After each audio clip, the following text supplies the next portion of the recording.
Morning everybody and welcome to this lovely Bay of Islands-Whangaroa Community Board meeting today, Thursday the 21st of November. I'll ask member Jane Hindham to open. Jane Eyre, you wish. To open the public here, please. Tēnā tātou katoa, me inui tātou. Whakatakata hau ki uru, whakatakata kau ki tanga. Kia mā kina ki uta, kia mā taratara ki tai. E hi aki te atakura, he huka, he teo, he hauhu, ti hei mauri ora. I would just like to take this opportunity, albeit belated, to take a minute's silence in respect for Sir Robert Nairn Gillies, known as Bomb Gillies, from Company B in the 28th Māori Battalion, who passed recently, and also to pay our respects to Doug Turner. We all know Doug and his history in this beautiful facility that we are sitting in. So I'll just ask you all to bow your heads in respect. Thank you.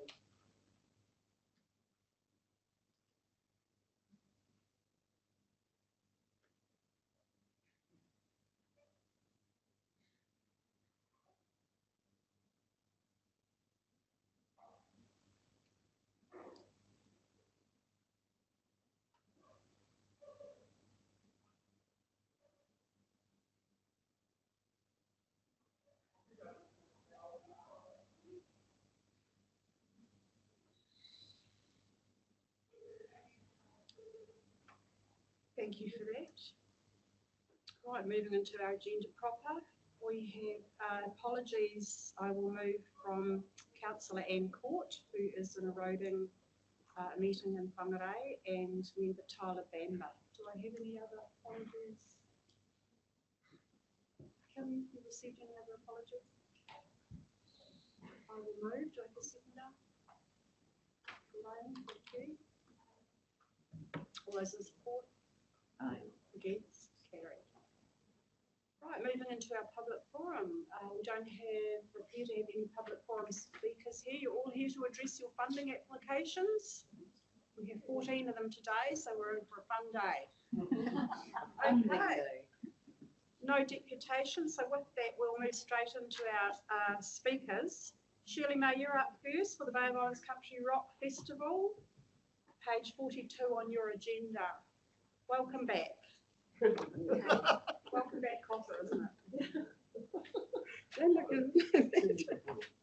I know. We're putting in for the shuttle bus. Yes. We're just fingers crossed that it can be helped again.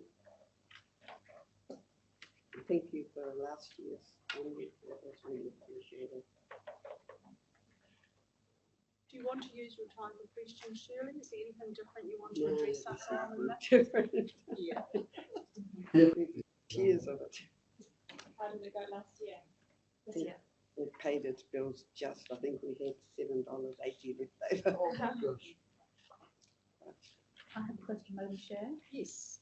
Shirley, I see that you've got $34,000 from Hub Charity. Have they confirmed that yet? No, it's still pending. We got. What will you do if you don't get $34,000? Do extra. Well, it's really advertising. If we don't get to 34,000, we just have to go hopefully get badge sales. If we don't, it comes out of our pocket because it's privately run. So would you cut back the number of Oh, artists, yeah. or would you? No, not the bus because we only have the one bus. But we'd have artists. Sorry, did you say? Yeah, so I was thinking if you only got, say, I don't know, $20,000 We from have to charity, cut how would you? We have to cut back on advertising, mainly advertising, bands, fees that we pay them. This year we've got the Kenny Rogers band, his backing band, his original backing band coming over. But they're, fortunately, they're good friends with people who are now going to take over from me. So they're coming out and they're doing a show. If they could get 5 shows in New Zealand, they would do ours for dirt cheap. So that's going through at the moment. So you would still run a festival if you Yes. got less funding from Well, we're committed already. So Shirley, you have a succession program. You've got someone stepping up to take over. Yeah, At I'm long retired. last. I'm tired, not retired. You won't know what to do with yourself in your retirement, Oh, will you? don't you even believe it? Are you registered for GST? Yes, Because the quote includes GST. yes, they put it in by mistake, but we don't get that. Thank you. So it's actually only 2,000. Yeah. Yeah, Perry's been very good to us. He's kept the bus pretty, it should be up around the $5,000, but he's kept it back because I've been dealing with him for so long. And I've went to school with him. Yes, they have been very supportive over the years. Very supportive, yeah. The advantage of localism, having local Yeah. businesses supporting each other. Any other questions from Shirley? So the No, amount, other than I'm incredibly sad to see you retire. yeah. I can't do another 35 years. Excuse me, why not? So the only thing we've noted in the application of any difference is that the Clark's coach loan quote does include GST, so Yeah. any amounts granted would be less than. Yes, yes, yeah. In the letter, it's actually got the amount. Yeah. Yeah, I'll have to tell them it's training them to put in these applications. Any other questions for Shirley? I've been here before, haven't we, so. Yeah, yeah. I think it's been, I guess, both brave and diligent of you to continue through these tough post-COVID times. I know everybody struggled with We did events. cancel that one on that COVID, thank goodness. Yeah, We had enough time to pull out. yeah, But once it gets to like now, we're pretty well committed, especially our overseas ones, everyone bought plane flights. yes. So, and there's no money, we can't pay them back for their flights if we don't want it. So we've got to go ahead and take the risk. Yeah, it was difficult with the very little notice through those lockdowns. So, I mean, you've bounced back relatively well, I think, compared to a lot of other events. We have seen a number that have cancelled and not go ahead since COVID. So, well done. Our musicians are really good though, they support us and if there's no money there, they don't take any payment. So, but it's just knowing them, you can do that with them. That's wonderful. Well, thank you for coming in this morning. Okay. You probably don't want to hang around. For those of you in the No, room I'll here, we will be going in committee, which is taking our funding applications into public exclusion today, because we, just to enable a free and frank discussion, because we have 14 funding applications. So it's quite a lot for us to debate. So I'll be back. yes, somebody will be in touch with you later in the day, Shirley. I'll be in touch with you. Yeah. Thank you so much for coming.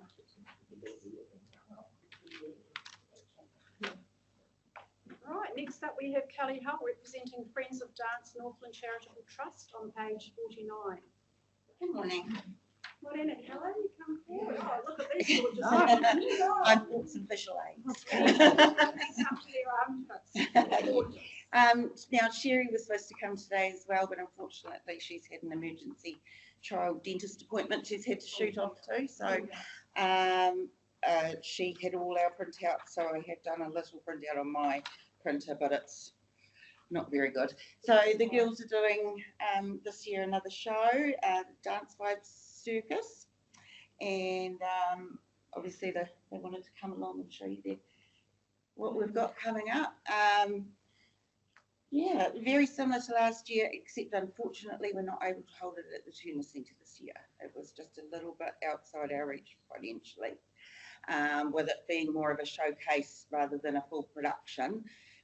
Every second year we will do a full production, which will be at the Turner Centre, and this year is just a showcase, which we will have at the Geri Primary School Hall, just to keep costs down a little bit. I know Sherry ended up out of pocket last year, a touch, with having it at the Turner Centre, so we don't want that.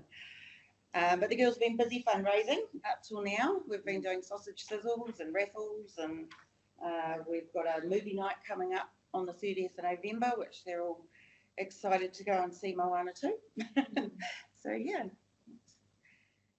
if you've got any questions. Oh, also the other reason we brought the girls along is next year they're looking at fully producing a show by themselves, the senior girls. So we thought it was good for them to be able to come and see how it works with the funding and they're helping out a lot this year with costuming and things like that, so they get the hang of it. But we thought as senior girls, it'd be nice for them to be able to put their hands up and be able to do the whole shebang. So it'll be a smaller show mid-year, but yeah. Yeah, lovely, great. What are they charging you for the, sorry, Chair. What are they charging you for the primary school hall? I do believe it's about $300 a night. It's a lot cheaper, and plus we don't have all the expense of the lighting and the sound and just keeping it all down. And so, sorry, how many, I thought it was one night.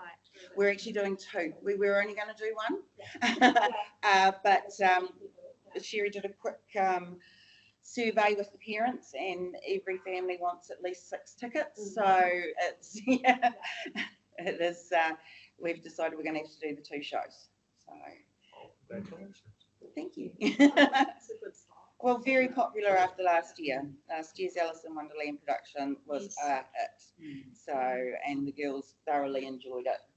And, yeah, these 2 were both Alice last year. So I was going to ask what the girls take up because we funded Alice. That was the first time we Yes. funded you. And it looked from what I could see on the social media to be a success. So what were your 2? Well, we shared the role of Alice, so I was Alice for the first act, and so What was the Alice. best learning you took from that event? Probably the social side of it. I got to like communicate with a lot of people that dance more, and working together with everyone was a challenge, but it was fun. I think because a lot of my dances were with the younger and littler girls, which I think it was nice to work with the little kids and see what it will be like in the future. Thank you. Cool, great answer. Kelly, I noticed that there's no quotes, is that right? we did email them through. Sorry, I do have to. Oh, Yeah, I had a bit of a hiccup. Okay. No, that's fine, as long as we've got them there for our discussion a bit later. That'd be Mhm. okay. Any other questions? Yeah, just about maybe the cost of the venue, but we can look at it on Yeah. because I think Kitty Park will be cheaper. Yeah, a lot. Which is a shame because the girls thoroughly enjoyed having it here. It's such an awesome facility, but yeah, just a little bit cost prohibitive for us every year. Yeah. That's a good spot. Okay. Okay, well, thank you. The questions, Kelly, we'll leave you all to get on with your day and you can hear from us a bit later on. Thank you. Thank you. Kelly. Thanks for coming, girls. Sarah Curtis, representing Kitty Business Association. And Anna Clark. Sparkles in our tutus. I feel like I'm like, sorry. We're just here. Very sorry to set the benchmark. Page 57 in your agenda, the hanging baskets in Kitty. More than a team. Thank you for having us again. It's been a little bit since we were here, but we were hoping to not have to come back. But we are bringing our beautiful hanging baskets back to the Kitty CBD. The first project, the first iteration of it was last year. Baskets went up.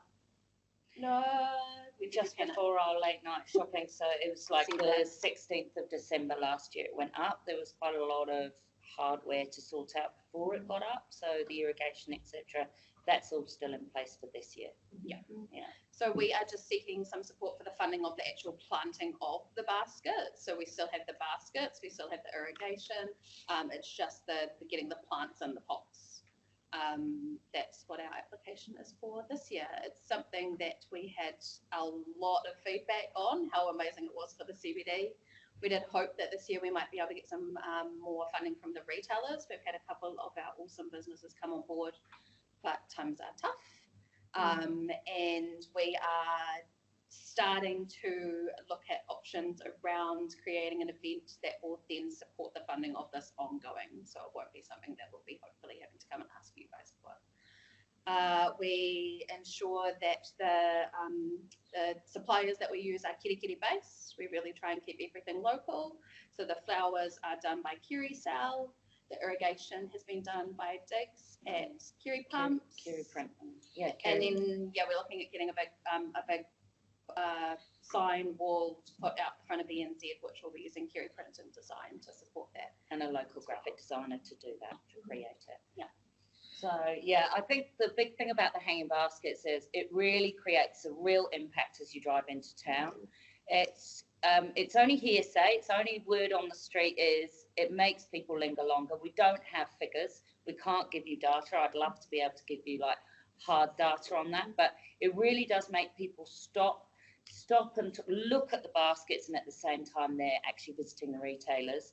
We have people coming back specifically for those flowers, and it creates a real festive vibe. It really is good. It's going from so we're looking at the 9th of December through to May.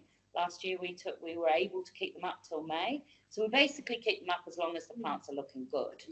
The other thing with that, what we've done is we've put in process ways.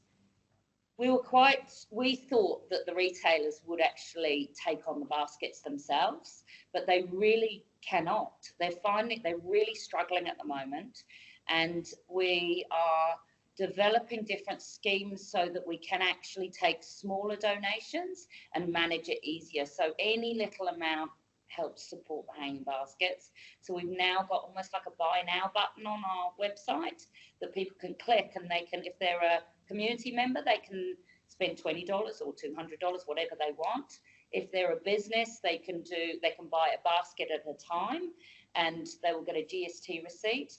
But the idea is that people will donate throughout the season to fund for next year as well.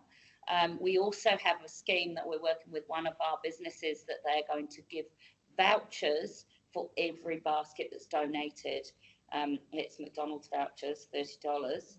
And I just got that confirmed yesterday. So we're going to be, incentives for people to support it. And very little crime. Yes, we had one basket that we're missing. No, and then it came back. So we called out on social media, and then I found the basket in one of the in the beds, in one of the. It was just there, and I think it must have been sitting there for 2 months. So it just turned up. So we didn't lose any baskets in the end. That's great. So any questions on that? No. Oh, sorry. Here you go. Here you go, one. No, you go ahead. I just thought the cost of $49 a basket was really quite steep. Yeah, It's local. Yeah, sourcing the local, and to be fair, that was the only supplier we could get. No one else would do it. Because you can buy a whole basket from Mitre 10 for $35 all planted. It's not the there's a same. small It's not one. the hardware. Yeah, And so they it's a big plant the baskets, grow the baskets, and then supply them to us fully grown. So it's the time that they're holding the baskets, it's the planting, it's the nurturing, it's the fertilizer, it's all the effort that goes into getting them. And they also supply Whangaroa and Carmel, and they do Dargaville, I think, as well. So they're obviously the one hanging basket provider in the region. And we tried elsewhere. I agree. I think it's really expensive. But it's the big one. So last year when we bought the baskets, they were $89 each. Okay. It's the sustainability of it too. Like I buy a basket from Mitre 10 and it lasts for maybe 3 or 4 weeks while I remember to water it. Yeah. These last for months. Yeah. Okay. Yeah. Just thought I'd No, it's all right. We also We have asked all these questions, Yeah. so we can. Done your homework, girls, right? Yeah. The localism is. Oh, no, look, I'm biased. I mean, I represent Kerry subdivision, but they make the town. Yeah, They they're make the fantastic. town. I've lived here long enough to have them and not have them, and we had them when they dripped all over the place and all sorts of other terrible things, and they collapsed for a year. But the last few years, they make the town. They really do. Absolutely make it. And if you can't quantify how many people bought an extra cup of coffee, so what? Yeah. The people that live here get to enjoy a great. Yeah. So, Oh, we even got a shout out from Moko. We had visitors from Tauranga that came and said how amazing it was. Yeah. Moko's photo off with the hanging baskets. Oh, yeah. So we did. I mean, there's lots of people that have actually shared the hanging baskets all round the world. I mean, I have an Airbnb, so I have people come and stay and they comment on it. I also have international students and they comment on it. Even the 17-year-olds saying, "Oh my God, the baskets are great." I'm like, "That's me." because I yeah, think it's a bit like with the Tauranga people, you know, our CBDs are collapsing. You look at Auckland CBD, you look at Tauranga, you look at our bigger towns, and it's not a place where people congregate and people come together and people want to be. So we're very lucky that in our town we've been able to support that for our retailers. and ideally, so the plan for us for sustainability, not just this book now, buy now button kind of thing, is we're going to hopefully do a something big. Let's go to fundraise. I can't announce it. It's a secret, but it's to do with businesses, and it's never happened in Kerikeri. Going to be a great region. big event. Cool. Yeah. And we're going to give ourselves over a year to do it because we like to plan events well and do them well. So, yeah, it's going to be 26. So this is Even your though plan tomorrow. to be self-sustaining in the future. Absolutely. Excellent. Yeah, and hopefully though, I mean, all of the retailers really, really love it and they really want it. So we're hoping that at the end of this time next year, that the retailers are feeling that economic benefit and actually have some more dollars in their pockets, and they will be supporting this themselves as well. More so. It's just a really, really tough time for them. Yeah. Any other questions? Thanks for your great work. Thank you. Thank you. You have to rename yourselves, Sarah and Annika. I think the Vibrancy Girls. Yeah. When we'll bring our sparkles into That's it. Thank you. How is the irrigation? So yeah, it's really good. So it's all on timers. So we had a little bit of a difficult time to start with, and I had phone calls on Boxing Day and all sorts of things going on. But I live in town, so it's fine for me to pop in and sort it out. But digs from Kerry Pumps and Irrigation, it's all on a timer, on an app, and you go past, and if you need extra water, you can just put in an extra manual watering. We had a couple of issues where the businesses turned off their water, and then no one knew about it for 3 days. And the minute you do that, hanging baskets die real quick. I never realised that. And that's why we had that problems between Beds R Us and that side, Churchill's. And it literally, and we had to replace baskets. Summer, right? Yeah, so it seems to get most of the sun on that side. So we've got a plan in place for that. You can only, on these automatic systems, you can only do 2 waterings automatically, morning and afternoon, and then you have to do a manual push. I'm like the irrigation specialist now. But they had to take the app off my phone because I was going around pushing them on. Thank you very much. Thank you, too. We'll let you know later in the day. Thank you. Next up, we have Liz Russell representing Northern Dance Academy Trust on page 66 of your agenda.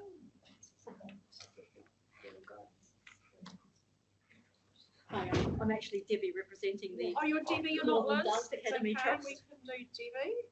Welcome. And we're seeking money for our end of year dance show called Enliven. And I've got 2 kids in that, an 8-year-old and a 6-year-old.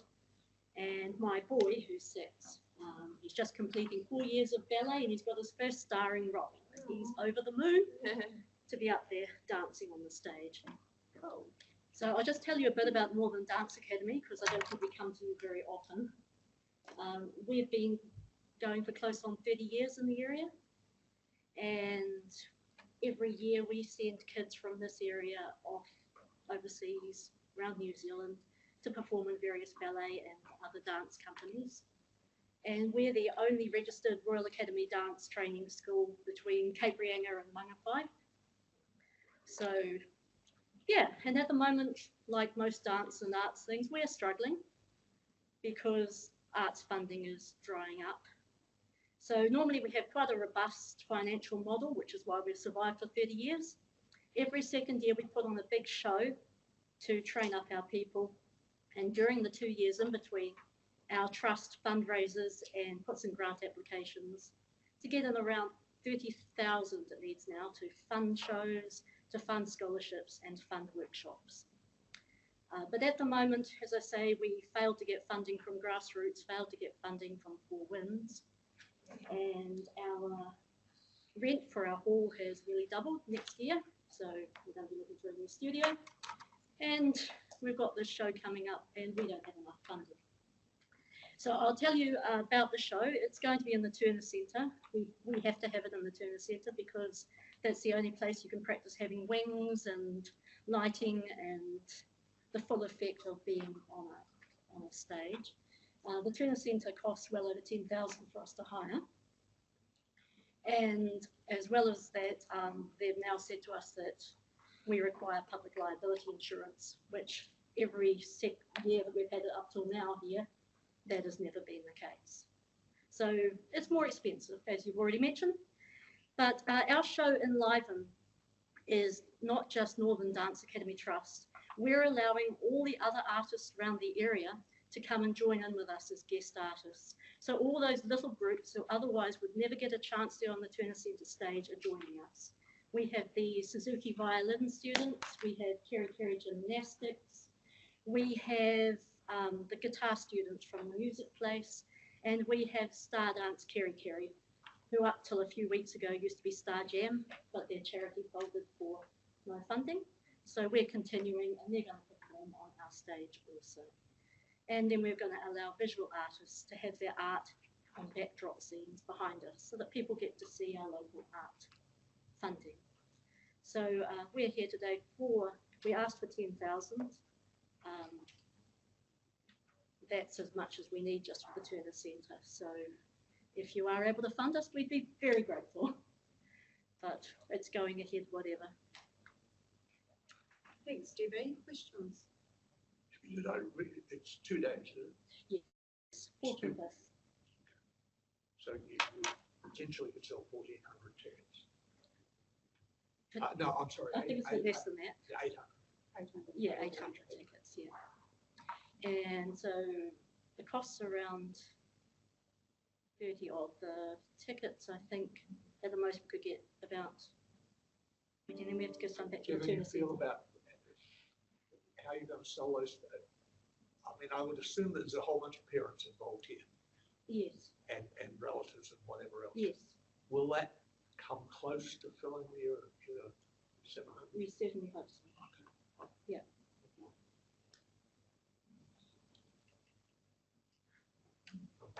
Thank you. Madam Chair, so $31,000 to put this on, and you were hoping for grants from Four Winds and Yes, Foundation North, and they've been declined. they've been declined. That's 30,000 you'd asked for. Yes, That's a big hole. it is, yes. So we've had the 5,000 in from the John Dalton. We Yeah. hope to have the ticket funds in, and that still leaves us with a shortfall of around $10,000.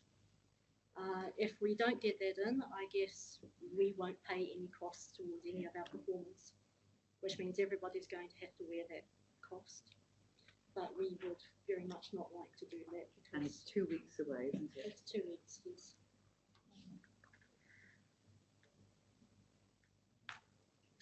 Any other questions? Okay, Debbie, I had a couple for you.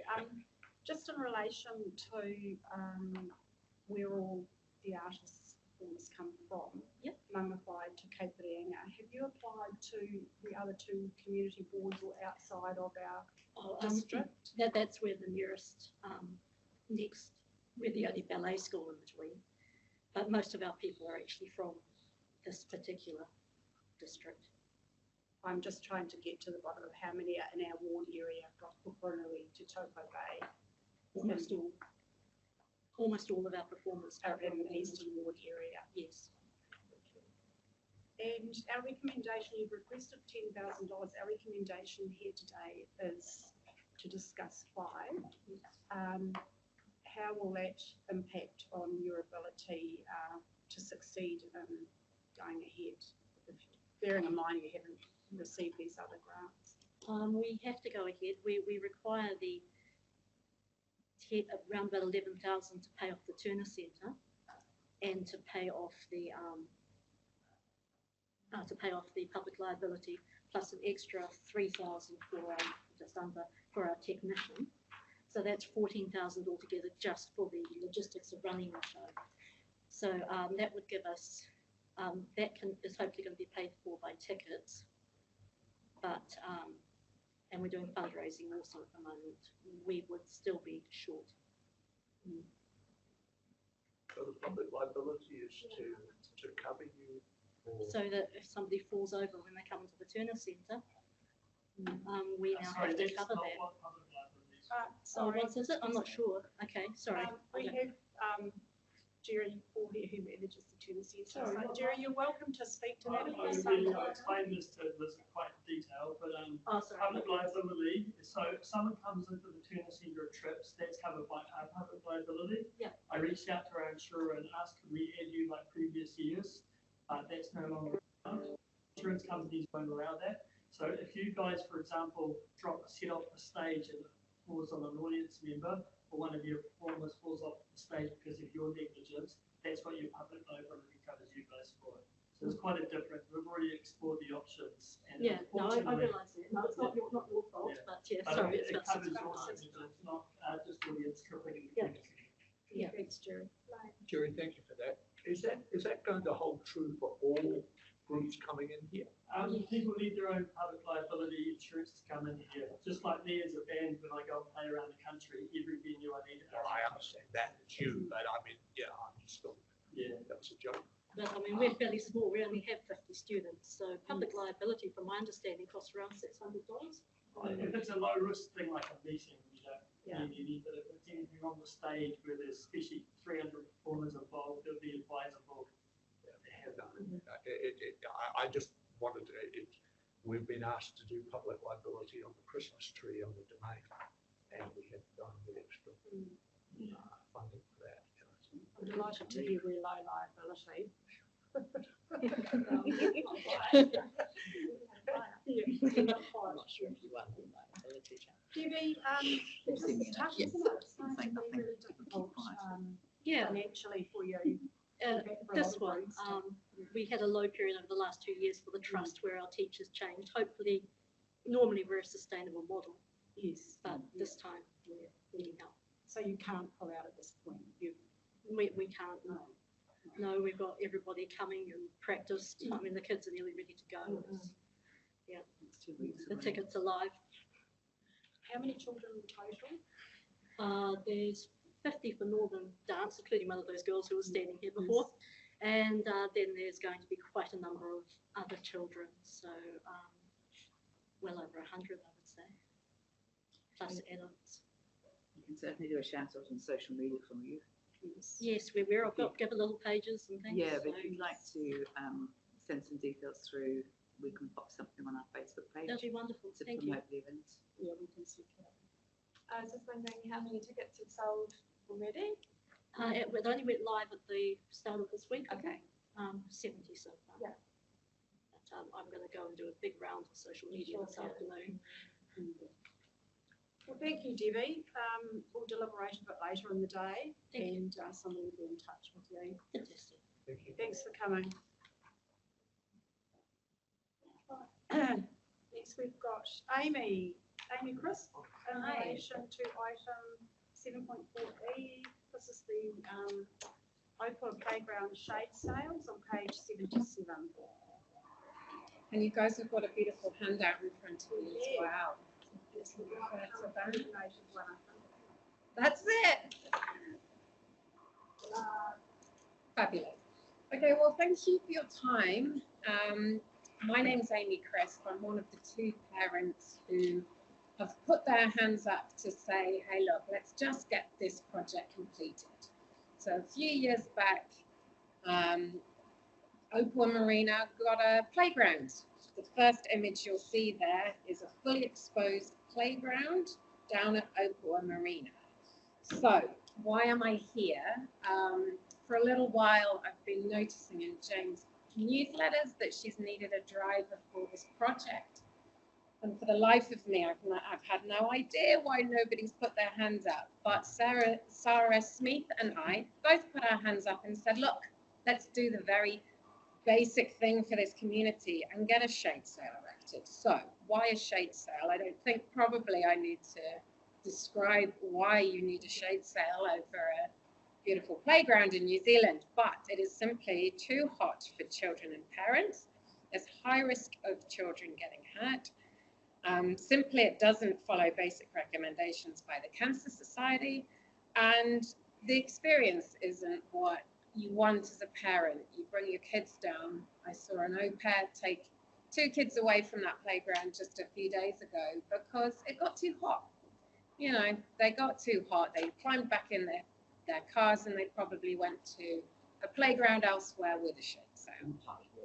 In Pai here, where they probably bought teas, coffees, lunch and enjoyed their experience a little more. So, our poor little playground in Opua. I'll just get you guys to flick, if you don't mind, to the cost page, because when I got Shadelands to quote, this is simply the option, the best option that they gave me. I'm going to ignore the basic option cost there, explain to you what that was about, but simply if you look at the little chart, the total cost of a standard shade sail, which meets all of our needs, is $32,968, with Farnworth Holdings committing to 25,000 plus GIST. Thankfully, we managed to apply for Lava Opua to give us a little more in the Rotary, but there is a shortfall. So thank you in advance for considering meeting that shortfall, because the basic option doesn't quite do what we want it to. The third page does explain that, why the standard option, simply, you know, there's not as much coverage. The poles would have to encroach on the playgrounds, which means for me, my kids tearing around playing tag, they might actually bang into said poles. So the option, which is the beautiful one on page 4, is what you guys would be contributing towards. So I won't use up any more time explaining why a shade sail. If you've got any questions, why this option?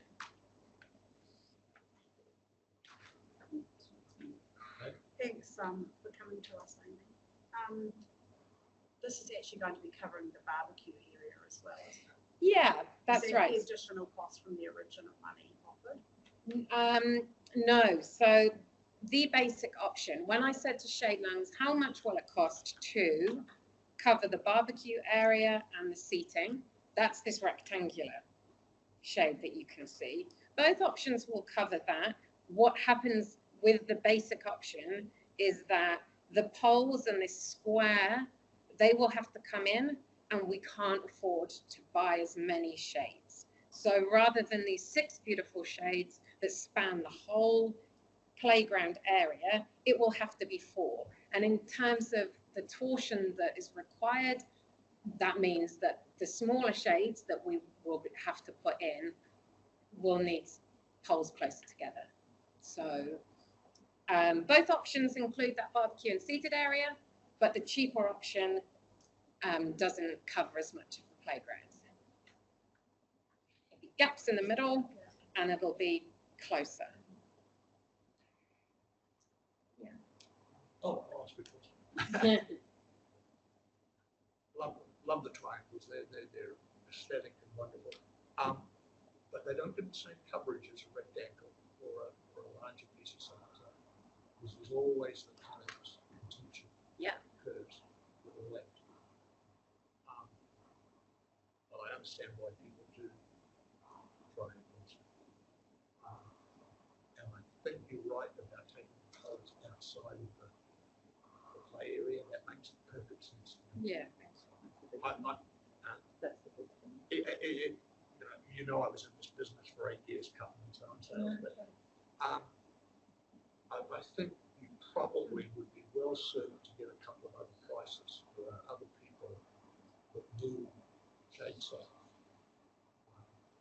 All the time, but it never hurts to get another price.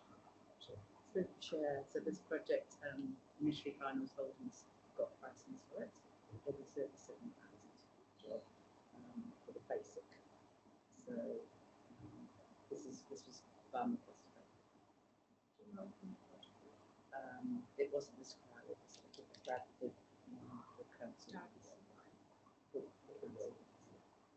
So this was substantially cheaper. no. Just thank you for getting on board and driving this. Desperate with your to. Community. I'm a little concerned trying to get some more quotes in because it's been an exposed playground for over 2 years now.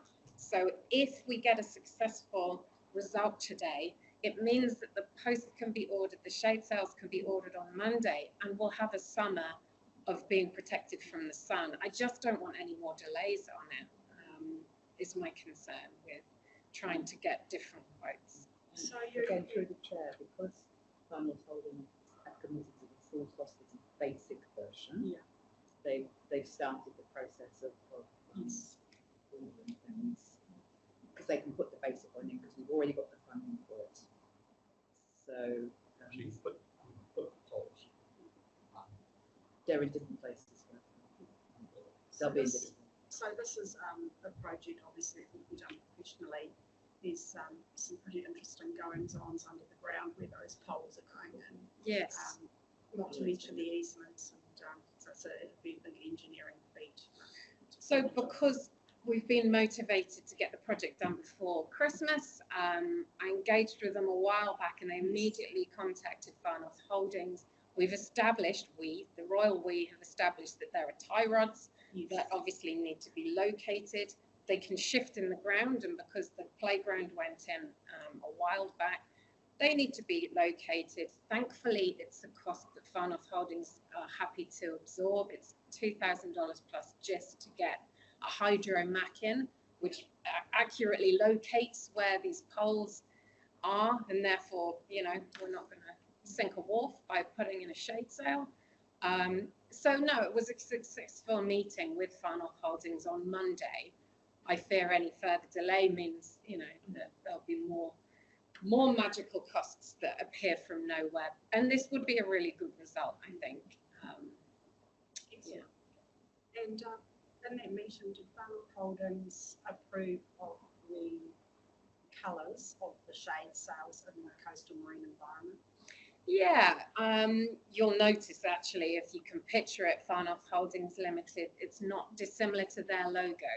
There was a comment about what if we rebrand, but actually the fact that we've used the natural colours, the green of the grass, the blue of the ocean, it's not, you know, it's timeless in terms of a marine environment. So yeah, they were happy with the colours.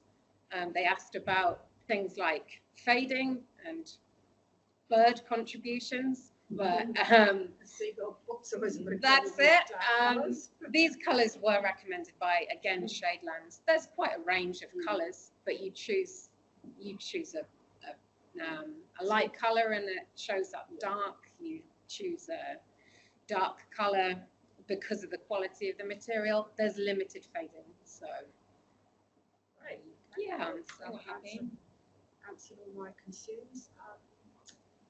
And I know I have spoken with Finals Holdings about this, and I have drawn your attention to the shards that we put up on the poles at the playgrounds that we did over the front one.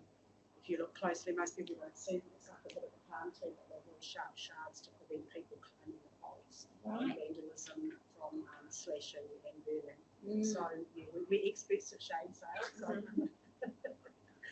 Bruce has put we've been rolling them out over our playgrounds over the last year. When this playground was built by Finals Holdings, it wasn't mandatory to put protection. It came in afterwards, otherwise they would have had to put shade sails over it when they constructed it. So we've been going around with them, which you received a really lovely letter from the Cancer Society thanking us. People have noted shade sails. We've done Kalkala, Marua,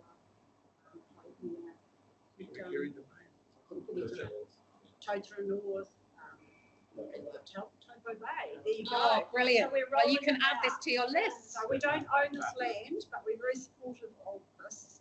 Yeah, thank you. Concept. So I just can't imagine how much more it's going to be used. It's desolate at the moment. You know, I just spoke to one of the ladies, her application, she said, oh yeah, we were there the other day, but it gets too hot, so that'll be it for the rest of the year, frankly. So thank you in advance. Thank you, Amy. Thanks for your time. Yeah, you're welcome. And I'm sure Jane will let you know Thank later. you. I'll go and sit down somewhere. Yeah. She's in hospital. Okay, Craig's not here. So we'll move on to Tana. What Tana, Tana Epiate and Mika Ward. Are you coming forward to speak, Mika? Support person. This is for the Waitangi Marae application on page 97 of your agenda.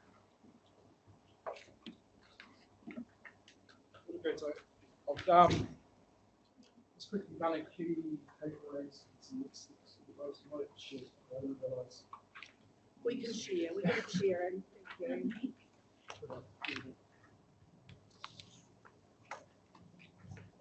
This is my first time presenting to this forum, and I don't do much public speaking.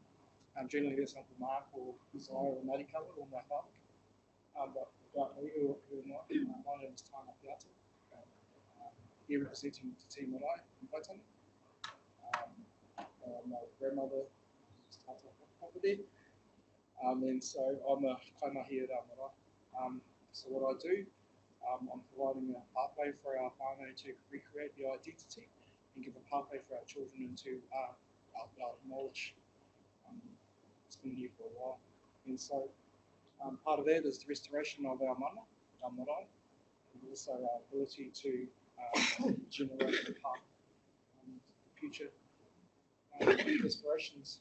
And so starting with the restoration of our whare tupuna, that is a project that has been picked up by myself, and we've generated teams, and we're progressing forward with our kaumātua, our trustees. And so that's about who I am, what I do. So what I do is I act as a bridge between the many different worlds and committees and responsibilities and ultimately bank accounts. And also the other activities I do, I manage the site. So all the activity on site, that's my I also have a project manager on site. His name is Mark Returns. He's looking after his wife. She is sick. She's had surgery, and so he's not here to join us. So I've asked Mika. Mika's coming on board to help facilitate some changes in how we approach fundraising activities, so we can grow in that area. So where are we going? So I'm not too sure if you know what Te Marae is or Waitangi Marae, what that is. So to me, that's my identity. It's been handed down to me for generations. And so what we do there, we host people, we show aroha and manaki, and we also help them on their journey, where they want to be. It's not for us to tell them where they are going. It's not for us to give them what our opinion is. It's just to help them on their journey. And so that's something that we do. There's other assets that we do, aspects of work we do on the marae, but that's discussions of for others to talk about. So today, so stages. So we have a 5-stage project online. So the first stage is our whare tupuna restoration work, and so that was a $2.3 million project. It's blown up to 3.3, and that's fully secured and funded, and that'll go live. Our code of compliance, the council play well. We're looking to have that secured before the side of Christmas, and so we've just got our entry and exit points to have concreted. Stage 2 is what we're working on. So that's a $2.3 million stage. So it's the associated structures, landscaping for the whare tupuna. And all that, and there's a bit of work in there. So we're well on the way through there. And so we've secured some funds there. And so what we will notice this side of opening on the 3rd of February is that we'll have a 200, 300k shortfall. And so that's unfortunate. And that's why we're standing here today, is to we're asking you to help us on that shortfall. The current fund dedication, I'm going to hand you over to Mika. Mika generated the application for us, and so yeah. So I'm a Waitangi Aihia local. My husband whakapatas back to Waitangi Marae. It's like Belinda, we walk there most days. And so I've become, through my background, I've got a bit of experience with funding and organisations have come on board very much from the heart. I think it's a hugely important project for the area and for New Zealand. It starts with the locals who year after year step up to the plate, come Waitangi Day, come, there's phone calls that come, we had a meeting on the phone call that came out of the blue, a delegation from Rangiatea. Do you know where that is? Up near Tahiti, that's supposedly the magic, the mystical land where Ngāti Rahiri came from. Now, the delegation, 47 people, right? They would like to come, and they would want to come to Waitangi, to the marae, to connect and have that link. So these events happen all the time. These guys are heroes. They host, they facilitate, they do that lovingly, willingly, selflessly. They take no steps, they take no sides. Everyone is welcomed. And at times there is a heap of tarida that gets landed there and that is left there. But again, it is managed and it's dealt with, and here we go again on the next one, and they are there. The marae it's a 100-year-old building. It is desperately in need of refurbishment, and that refurbishment will also provide, I believe, a spiritual renewal, not only for the locals, for the ahika, but also for Ngāpuhi and for the nation. People come there year after year in their thousands. If they don't hikoi to Wellington, they hikoi to Waitangi. And what are they looking for? They're looking for nationhood. They are looking for social cohesion. They're looking for who are we, where do we come from? And these, the marae and the National Marae, the National Trust provide that facility. I hope you understand, I'm sure you do, the relevance of this project.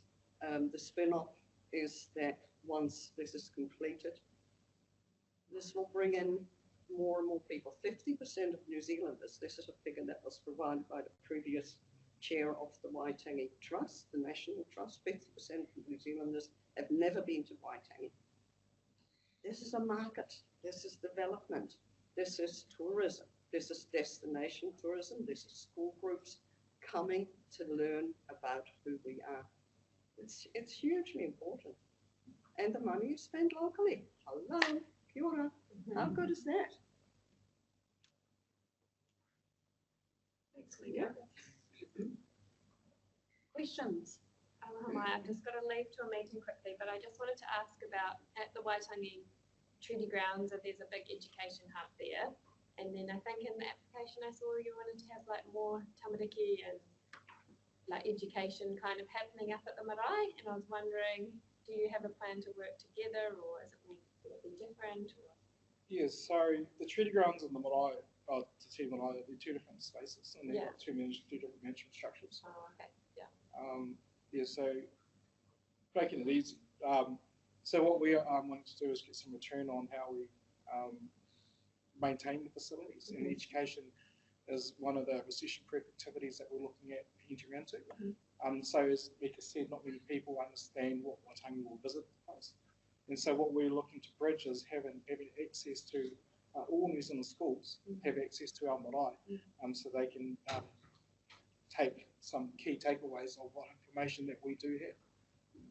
And so that's what that offer is to New Zealand, is to open up our doors in a safe management space, so we can assist them on their journey of understanding of how the treaty came about. What is the participation of Māori within the treaty? Will they do that down at the... Yeah, on the marae grounds and stuff. Yeah. So the marae is a marae. The Treaty Grounds is the whareunga. There is a difference. Most people in New Zealand, certainly tangata tiriti, have never stayed on a marae. So this is an opportunity for school groups to come and actually have a marae stay, just possibly sleep there. It is a different experience.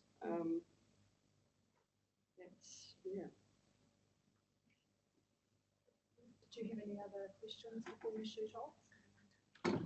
You're just excused, Amy, she has to pop out to another meeting. She'll probably be back in very quickly, but thanks, Amy. Bruce, did you have any questions? No. Lane? So I saw the plans, this includes the Taiwanatera and the whole area as well, yeah? Yes. Because you've got the Waka connections and you've got, yeah. Because people do come from, particularly from the Pacific, because of the toe that links us together. So this is all going towards 2040, so that you have the most amazing space. Yes, yes. Part of Destination Waitangi, what is the value Waitangi brings to the nation? What is the value that Waitangi brings to Auckland? And so this opportunity here is Destination Waitangi. Cool. And the the people who will be coming staying, do they pay for the accommodation? So traditionally we've had we've been hosting events. Events. These ranges from school groups, community groups, corporates, to ministers. And so depending on, yes, obviously yep, they do. So we cater for them, and also we do like a welcoming ceremony. And so all of those things, there's koha and there's a meal provided as a service. And if there's accommodation, they also have different set of rates depending on the customer and their needs.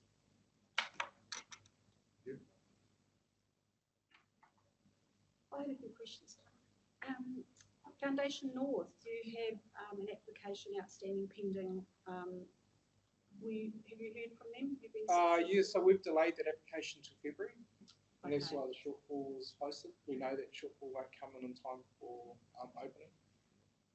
Stage 2 will push out into time stage 3, which is 2025 opening in Matariki. So our kitchen will on program for opening.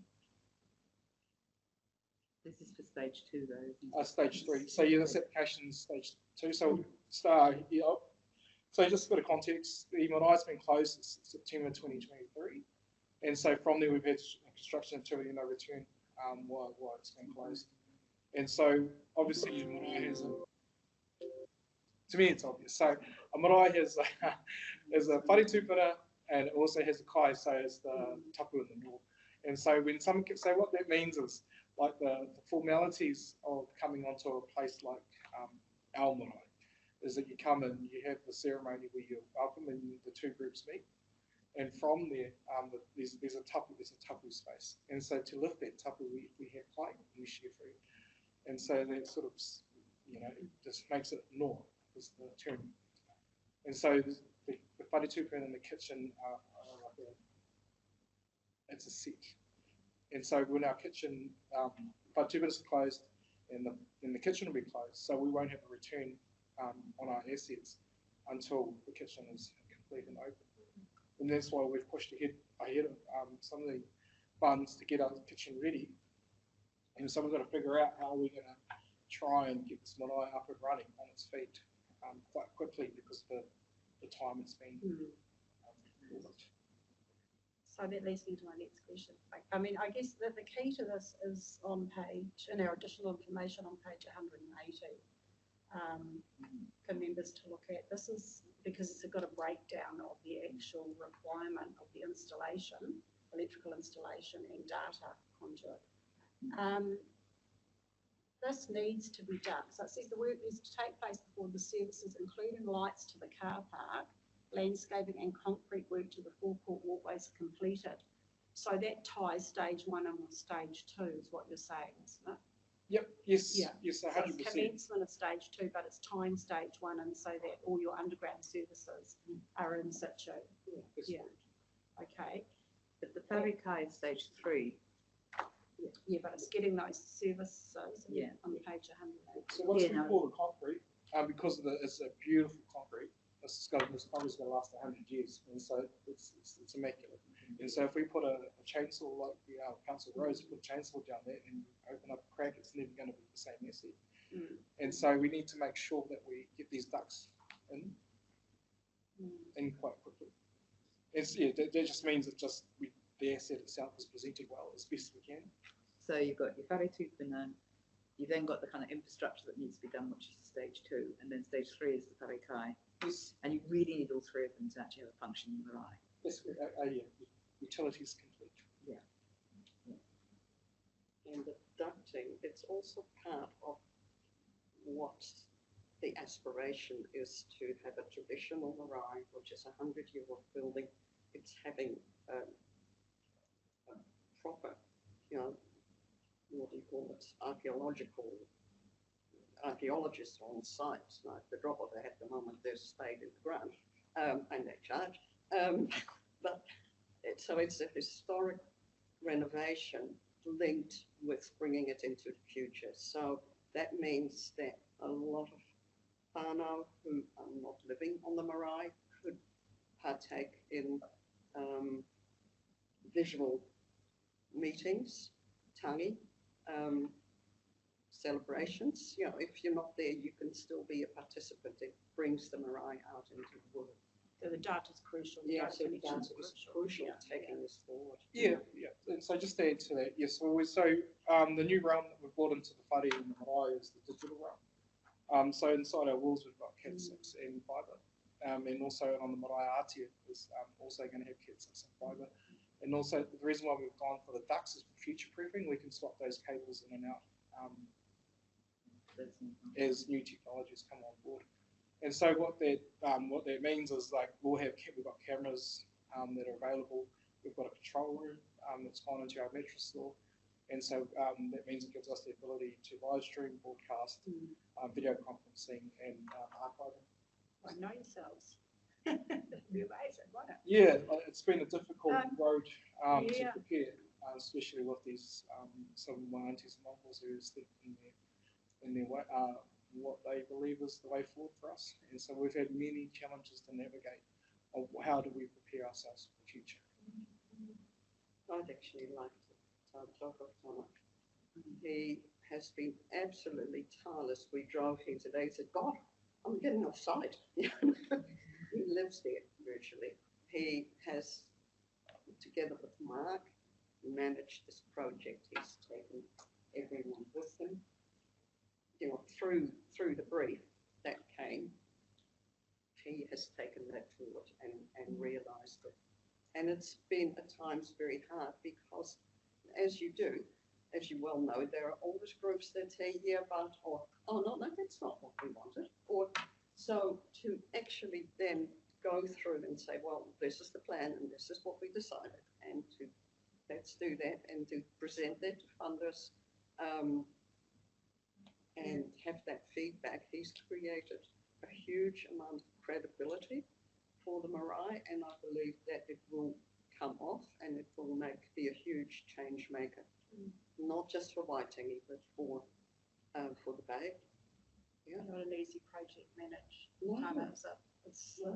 I did a site visit to your little hut around the walls, and thank you for that. And a pretty big job you've taken on there. I think just in closing, my final question is, you've asked 50% of your funding, which is nearly 19,000. The recommendation in our agenda today that we'll be discussing is actually for 10. How crucial is it for you to actually receive that 50% at this stage, bearing in mind you have delayed that other foundation application? Yeah, so that would get us our ducks in the ground, so we'll have time to pull cable. And so all the critical items like power, those that we've pulled, we have received some funds. So what we're asking for is just to reduce our shortfall and get us on the road. Thank you. Thanks for your time out today, both of you, to present to us. Yeah, and, thank you. Nice to see you. Great Well, project. It's been a while. it's been a while. Scrapping like mad for sports at Bay Sport meetings. Never. Oh, Oh, it's good fun. this by the way, was absolutely fabulous reading. It was really good. Really good, really well put together, really well illustrated, good seeing the boundaries. There wasn't really any questions in there that weren't. I thought it was great. The That went strategic unanswered. archive plan that we did in 2021 really outlined the Yeah, so it's opportunities. yeah. So So we've got our constitution, we've got ARCO, and we've also got a feasibility study. And so those three documents have been the basis of this development project. Yeah, and so Belinda, you're more than welcome to stop in on your walks and if you need further information. Kia ora, will do. Thank you. Thanks for your time and somebody will be in touch. Tricky hosting. There's a tikanga around women coming on site at the moment because of the work that's going on, and we need to respect them. But it's easier for fellas. So if you're up that way, Tano's in the white container. He just about lives there in his office. So feel free. Yeah. It's going to be good. Thanks for that, Mika. Okay. Enjoy the rest of your day. See you. Jerry, taking you out of your work time. Jerry's speaking on behalf of New Zealand Returner Centre, page 106 of your agenda, which is the harmonic resonators and community kapahaka. Welcome, morena koutou. Thank you very much for the opportunity to speak this morning. Sorry for interjecting before, but I felt it was important to clarify. No, it was good clarification on that. I just wondered why that had come in.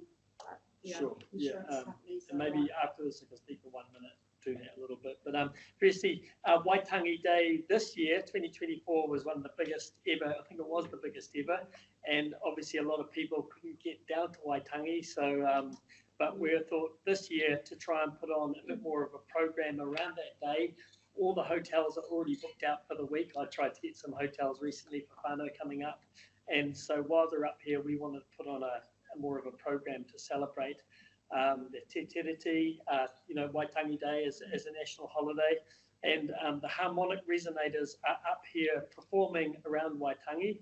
And then also a community kapahaka group that the community board supported last year and have actually stayed active. They played for the opening of So cool. Upsedge recently, and I met with Rawi Piri yesterday about doing it again next year with a big celebration at the end of it. So it's really cool that that's growing legs, and Ngāti Day here. It's awesome how the whānau supported it as well. So the idea of this is to have a big show with both the harmonic resonators. They're based in Tauranga. They're a whānau band, and they play almost like Māori waiata in country style. It's a real laugh. It's a real sing-along. And then with the community kapahaka group opening up and doing a 15-minute slot at the beginning. It'll be a pay what you can from $5 kaupapa. Because we found, like recently, for example, Carnival Latino, which was another kani katoa that you supported last year. This year, we were able to find funding elsewhere, but that sold out last month, and it was just so fantastic. Again, completely different demographic of people that we would normally get if you had a $40 ticket, because people are prepared to get out there and give it a go. Yeah, so the outcomes associated, obviously, it's community building. It's to celebrate Te Tiriti at this time more than ever. We need to all come together as a community, support that. Our relationship with Mana Whenua, because Ngāti Rei here are leading the Kapahaka community group. And again, one of our kind of strategic programming objectives at the centre is to program, Toi Māori at the centre. And so it also fits into there as well. So yeah, that's a little overview for you. Great, yeah.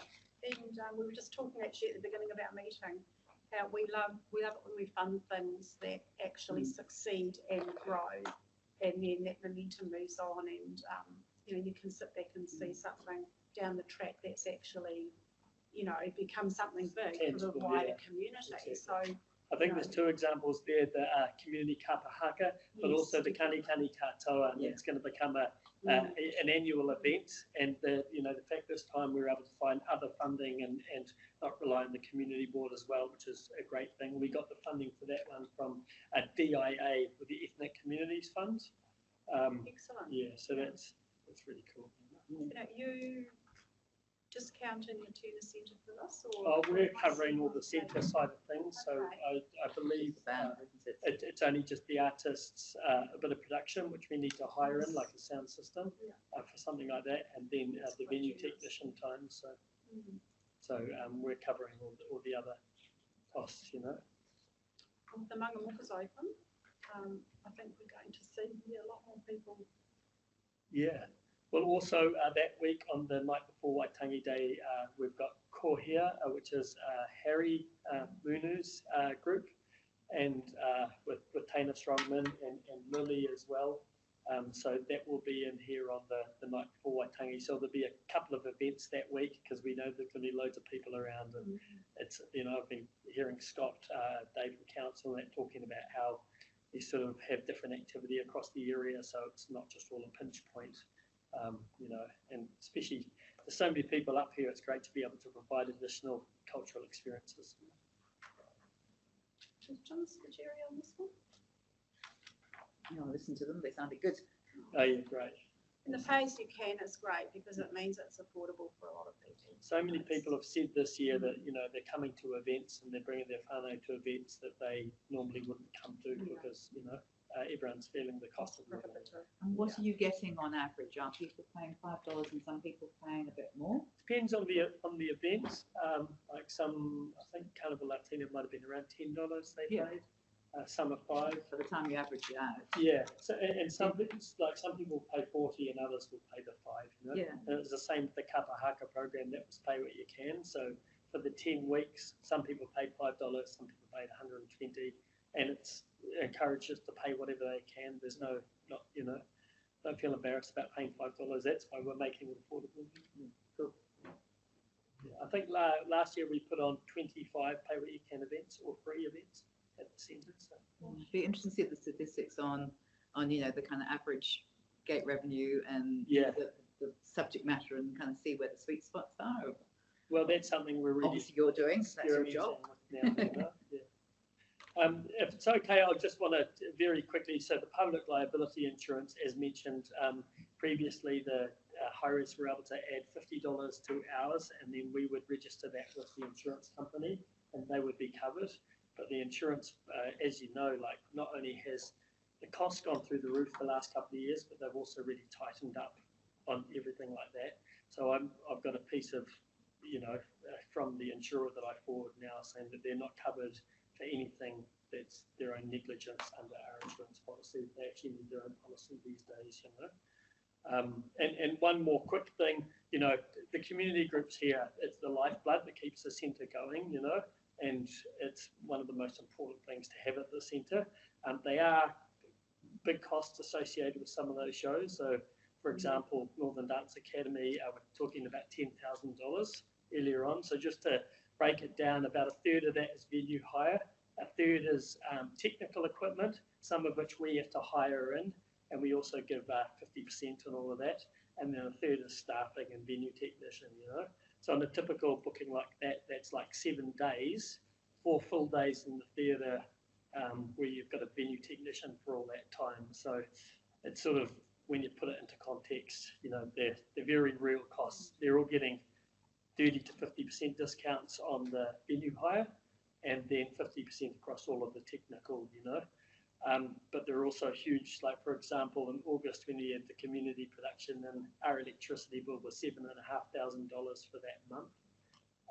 So there's huge costs associated with having the theatre and all that lighting equipment, you know. We spent $120,000 on the lights this year, just trying to upgrade them to LED to, one, make it quicker for community groups to load in so they don't have to be taking it up and down, and also that they're less power heavy as well, you know. Yeah, so just I thought it's worth mentioning, while $10,000 seems like a lot, when you look at it over 7 days and all the staffing that's involved as well, it's pretty modest, you know. Do we have solar on the roof? Solar? I don't know. No, it is a good point, but it's our building. It's the building. We've got a roof clean program for January, thanks to the properties team at Whanau District Council. And once we start getting that, you know, bit of maintenance done there, then the next step is to look at solar. Yeah, it is. Great, wonderful. Hopefully they won't do it while you're really busy. No. seriously important conference or something. Exactly. Okay, Jerry, thank Okay, you. thank you very much for your time. Thank you. See you again, I'm sure. Jackie, thank you so much for your patience. Jackie Matthews, come forward. Jackie's representing the Paihia Christian Community Church in relation to the carols on the Paihia Village Green. Page 160. Thank you for waiting so patiently. That's okay, I'm meant to be at work now, but I just messaged and said I'm going to be a little bit late. That's all good. Yeah, kia ora everyone. I'm with the Paihia Christian Community Church. We've just changed our name to a community church for the purpose of doing things for the community. So I noticed last year there was a lot of comments on Facebook, oh, when's the carols on, when's the carols on, which previously a couple of the churches in Paihia have put on. And it just turned out that people were sick everywhere and it just didn't happen, and I could see the disappointment. So at the beginning of this year, I was talking to people and going, oh, do you enjoy the carols? Oh, yeah, we're doing it again this year because we missed it last year. So community feedback has told me that people want it. The other thing too was what we're trying to avoid is we don't want this to be a church service. That's not what it's about at all. Some of the feedback I got was, oh, when they started talking about stuff, we all just left because it was boring. So I said, right, we're not having that this year. That's out. So there will be a message about the nativity scene, but it will be done in a comical, mainstream way. I do the Paihia Little Theatre as well, so it's going to be outrageous, I can tell you that much.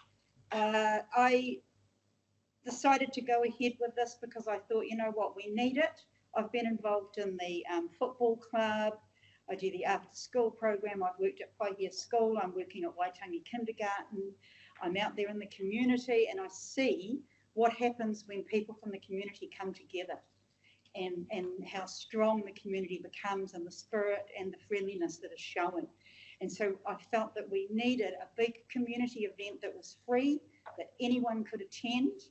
So there's no cost involved to the people coming. And that it gave them time to just sit and relax. You didn't just turn up and go, let's sing a few songs and leave again. It's about coming, enjoying a picnic dinner together, having a few songs, carols with some singers. So no orchestra, no big band or anything like that. It'd just be backing tracks and singers. Then we've got the little nativity scene, which is hilarious. To give you an idea, it's adults dressed up as children and acting like children doing a nativity scene for their school teacher. So you can imagine everything goes wrong. The poor baby Jesus gets dropped. But so,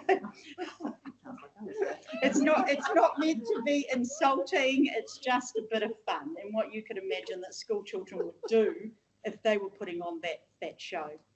And then a few more carols, and then I've already organised with the fire station that the engine is prepared to come in with Santa, and they will be handing out lollies to the children that are there, and then everyone can go home again, or they can sit and enjoy and chat and socialise.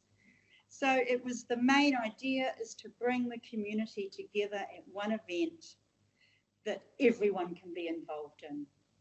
Because, you know, often we have these working bees, which are fantastic, but if you're not fit and healthy, a working bee's not the place for you. If you're a child, then probably a working bee's not great. You're just going to hang around with mum and dad. This is a family event for all ages, all people, no alcohol. That's it. Thanks, Jackie. Question? Jackie or Yes. Madam Chair, is there another Paihia Christmas event? There's the Christmas parade. Okay. That's at the beginning of December. I'm planning this, I think I said in there in Christmas Eve, but we're actually looking at Christmas the Eve, 21st. and end date 21st. Yeah, So we're looking at the 21st of one of my December, questions. which is a Saturday. Okay. Yeah. I'm just a little confused about the equipment hire because is it 3,459 or 6,000? Because that seems quite high. Okay, so the 6,000 is the full cost, but the gentleman who's doing it for us, another local company, I think AV Northland are out at Waipapa, but the gentleman that's doing it lives in Paihia. He's given us a $2,900 discount towards the cost. So the cost that to us to pay him is $3,459. 495. 59, yeah. 59, thank you. Just, you know, £6 seems an awful lot for a couple of hours carols. Yeah. So that was my question, I guess, Jackie, following on from Jane, is weather-wise, are you putting up a covered stage for that? I see it says stage here. Is it a stage, or are you doing it on the back of a truck? It'll be the back of a truck. Okay.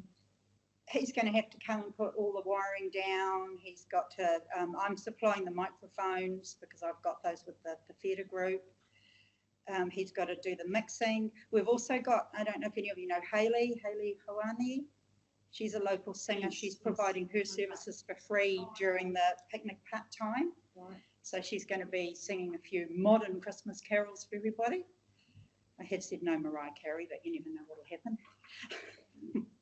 So yeah, so we've got a lot of people are offering their services for free. The stage box I'm seeing in the quote is actually in relation to the truck. That the truck is the stage, and that will be obviously to protect the electrical equipment. And yeah, I'm just looking at the quote from the music workshop.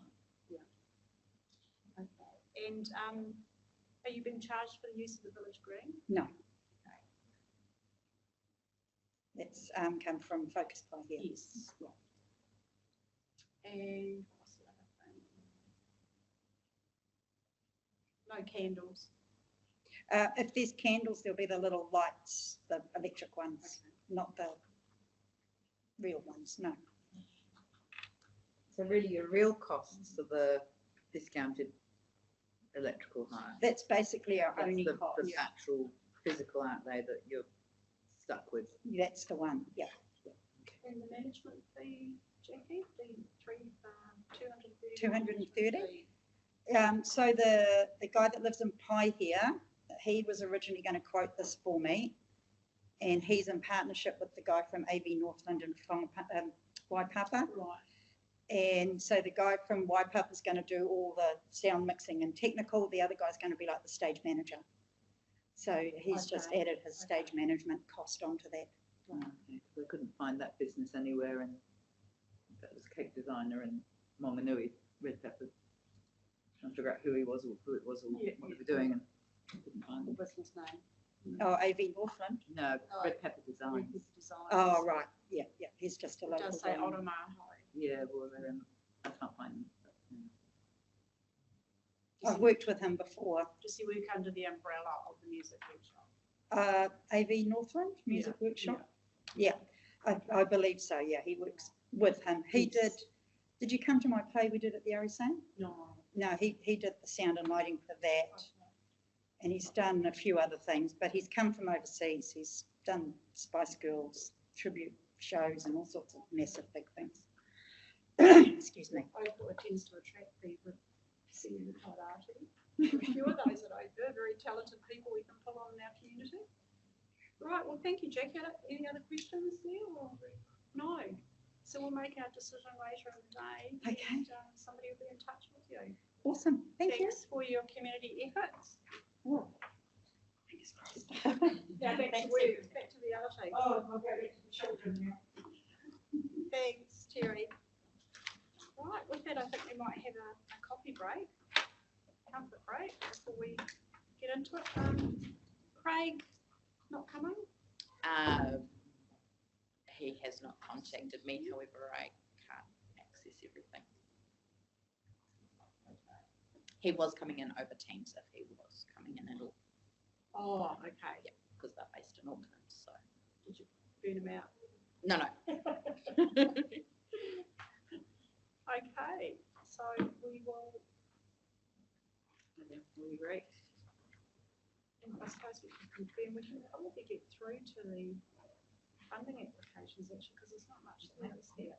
Okay, so let's, if you're happy for another few minutes, let's just go into item 6.1, confirmation of the previous minutes. I will move that the Bay of Islands-Whangaroa Community Board confirm the minutes of the meeting held on the 24th of October 2024 are true and correct record. Do I have a seconder? Thank you, Bruce. Any amendments, alterations in there? No? Okay, put it to the vote, always in support. Yes, carried. Yeah. Moving on to item 7.1, setting of our meeting schedules. I will move the following recommendation that the Bay of Islands-Whangaroa Community Board adopt the following meeting dates for the 2025 calendar year as in front of you there from February through to September, and B, delegates to the Chair Belinda Ward authority to change the meeting dates. Do I have a mover? Jane, thank you. Seconded, Lane. Do you have anything in October and November, or is it just too far ahead to plan? Elections. Oh, elections. Oh, we won't be here. Fantastic. So just before we vote on that, I have checked all those dates and they are Thursdays. In the council agenda, their meeting calendar was left on the table, and in there it showed a meeting date for our board in January. I'm quite happy not to meet in January, which keeps our, I mean, I think we need a good break. I know I need a good break. We will be then going into Auckland anniversary weekend and then a week of Waitangi. So it's going to be a pretty heavy period, I think, within our communities, and what with the summer season, the drought, the visitor numbers on the increase and the cruise ships and everything, I think we're going to be quite busy. So the other thing that at the moment we're sticking to this bi-monthly funding application, so that puts us our fundings into February, April and June, which June is the actual end of our financial year, so it means we can tidy up any funding applications. So I'm quite happy to arrange a extraordinary community board meeting for any reports or any urgent business that we'll have to do in January. I just think it would really help. I mean, half of our board have young children and whānau to spend time with, and I think, you know, it's a juggle. I remember when I had a little one and it was in a business and it wasn't easy. So I think everybody, I'm happy if people want to meet in January, I'm happy to revisit that. But in the meantime, I've had a good think about it, and I also had one of the other board chairs contact me not wanting to meet in January as well. Kim, what are your thoughts? Through the chair, in regards to the extraordinary, I know we have had previously, and I have spoken to both CBEC and Tori and Dave Crabb, because they were the last time we had to have an extraordinary, and said, hey, just as a heads up, if you are coming for funding, you need to do it really quickly. And they were like, oh, no, that's okay, we're not coming this year. So. Yeah, and I believe we did have a couple of funding applications that we had to address leading up to Waitangi week and holiday period, and one was the skateboard park. So that's Tony and Dave and Tori. Yeah, and then then we had the recycling people. So if you're happy with that, Jane's moved, Lane seconded, I'll put it to the vote. Listen, support, against. That's carried. Thank you. Fresco diamond, and you're back here, page 18, right? Oh, pages are sticking together. Recommendation. Thank you. I like to write. Very tactile. That the Bay of Islands-Whangaroa Community Board A, pursuant to the Council's resolution passed on the 30th of June 2022, provide comment on the renewal of a fresco dining approval application from Bakery Cafe Plus Kiri Kiri. I don't know what the plus, whether it should be a capital P. Is that the name of the business? Bakery Cafe Plus. Let's see if I look in the application, the answer will be there. Yes, it is a capital P there. Sorry, Dolly, just has capital P. Over mover? Yeah, Thank you, Lane. Seconder, Bruce. Any discussion, Lane? It gets really, in one of the pictures, I'm sorry, and forgive me because I'm thumbing through all of these pieces of paper here. Oh, you don't know. Here we are. You're going to start again? Page 24. Page 24. The garbage can doesn't appear to be movable. And as long as they keep the tables right in, you just get about 1.5 meters. That's a council then, isn't it? Yes. Yeah. We could like it's not their fault. That Oh, no, it's no, been no, affected. not So at we all. could I'm just saying maybe, it- yeah, look But at moving that. It's The there, policy it says exists. mustn't be in the way of any council. You know, I put an RFS in, maybe you're requesting to move it, but Okay. I don't seem to get anywhere with RFSs. No, I don't I would either. get reported, I'd like that on the record. Yeah, I don't get anywhere with her. That's a Yeah. good point, and you said 1.5, and I noted from our presentation in the accessibility action group workshop the other day that 1.8 is what they talk about. So just some clarification on our minimum footpath width would be, do we need to amend those? Something like 0.9. Pardon? Minimum is like 0.9 or a metre. It's not wide. Oh, so it doesn't, it's not, this is not actually designed. Oh, I guess that's something that we should be looking at. So this meets minimum width in terms of standards, but it doesn't meet preferred standards. Yes, thank you. Okay. Which is 1.8. I mean, there's one, if you all want an exercise, go to Kiri, the corner where rock salt is, there's a thing.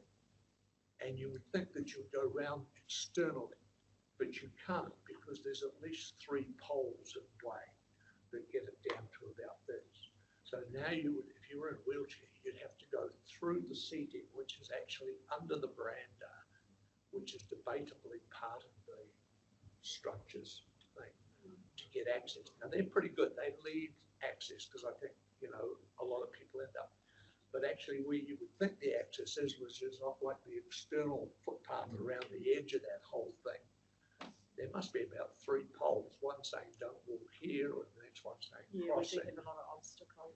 And, So but in relation to this one, this one, yeah, if we didn't move the bin, it's tight, but If you move those tables here, just like yeah, further back, so that they're closer to the window frame, yeah, just closer towards you, that would give you a bit more they're leeway. there. In one of the photographs, they had a chair on the outside, like they had the 2 that are parallel to the building, and then one of the chairs was facing the other way, which of course immediately brought it out that it wasn't, but I noticed in the sort of the final photograph, they're all nice and neat to the.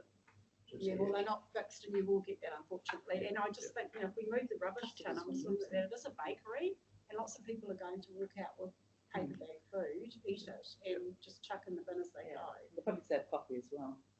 Yes. Sell drinks, so in which case, you know, you need that So bin outside. moving the bin might be better to perhaps add in the recommendation, just a note,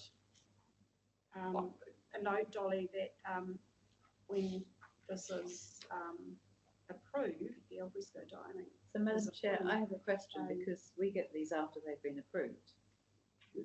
You'll see that there's a letter dated dated whatever date it is.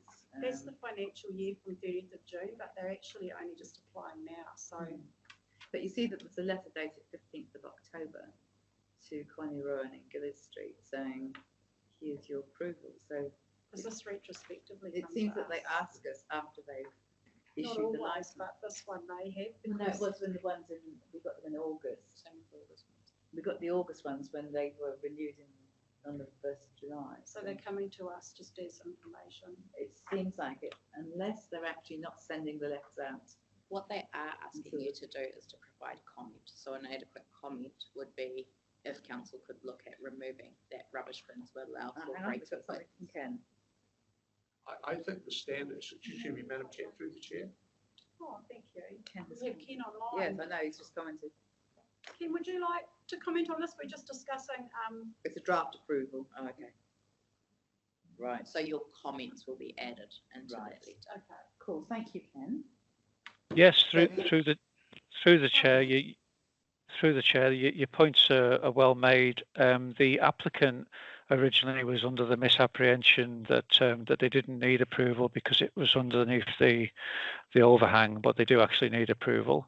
And the applicant initially wanted more than the current request. I was acutely conscious of the accessibility issue, and basically went back to them and said, listen, the only chance of success would be if you limited the tables to 4 and the chairs to 8. They originally wanted to put in, I've forgotten what the word is, but these sort of like cafe blind barrier type things, and I said that's just not going to work at all. And the business owner has been very, very receptive, and I have been monitoring how they go about their business. They are very, very attentive, and it is a tight space. And based on feedback from Rodin and my assessment, providing they manage the situation carefully, which they have done to date, it's on that basis that I've made that recommendation. They have not received formal approval as yet, because obviously I'm always cognizant of what the community board have to say, and interested in your thoughts with regards to the bin. My feeling is that providing they keep good active management of the space, then it's doable, but it is a tight area, unfortunately. And customers will move the furniture whether people want it or Thanks not. for that, Ken, appreciate that. So if we just put a note to the effect, you're happy with that they manage that minimum area, particularly with the rubbish tin in mind. Yes, Chair. Hey, do you want to comment? Yeah, I just asked Ken a question. When we give approval, do we make them aware that there is a requirement to keep the footpath open? Yes, definitely. I was able to have some good preemptive conversations, and a big focus on explaining that council and the community board are really keen to make sure that less abled people can have good access. You know, the pedestrian access is paramount. So yeah, they're acutely conscious of that. Thank you. In the letter that I sent, it also says the maximum area of which the extended, it's condition number 3. There's a comment around pedestrian traffic and must maintain both pedestrian and vehicular traffic flow of 1.5 metres. Cool. Okay, thanks for your input, Ken. Thank you. I know we're very particular when it comes to al fresco diamonds. We have a lot of it. We're also conscious of the way people are moving around these days. Lovely. So you've just noted that, thank you. So that was moved by Lane, seconded by Bruce. All those in support? Against? Carried. Thank you. Item 7.3, the recommendation is that the Bay of Islands-Whangaroa Community Board note the project reports received from A, Bad Jelly the Witch, B, Kitty Kitty Theatre Company, Little Shop of Horrors, C, Te Pokapū Taiki Tau o Tite Tukuna Trust, and that's Time Bank Workshops, and D, Vision Kitty Kitty. Do I have that? Bruce, seconder. Jane, thank you.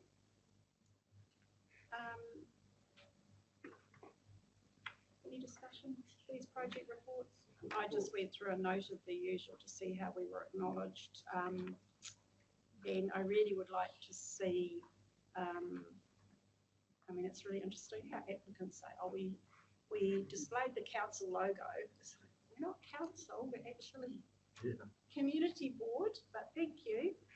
And I think there's a lot of just, oh, we put it on our Facebook page and things like that. I would really like to see that as a board that we, particularly with events and with substantial amounts of funding that we grant, that we actually see at the event some sort of acknowledgement. I've been to a number of events over the last couple of years where I haven't seen, you know, any public acknowledgement. So I think to be receiving it, I mean, a really good example of who does it well, I think, was our Kitty Kitty when they had the chess tournament.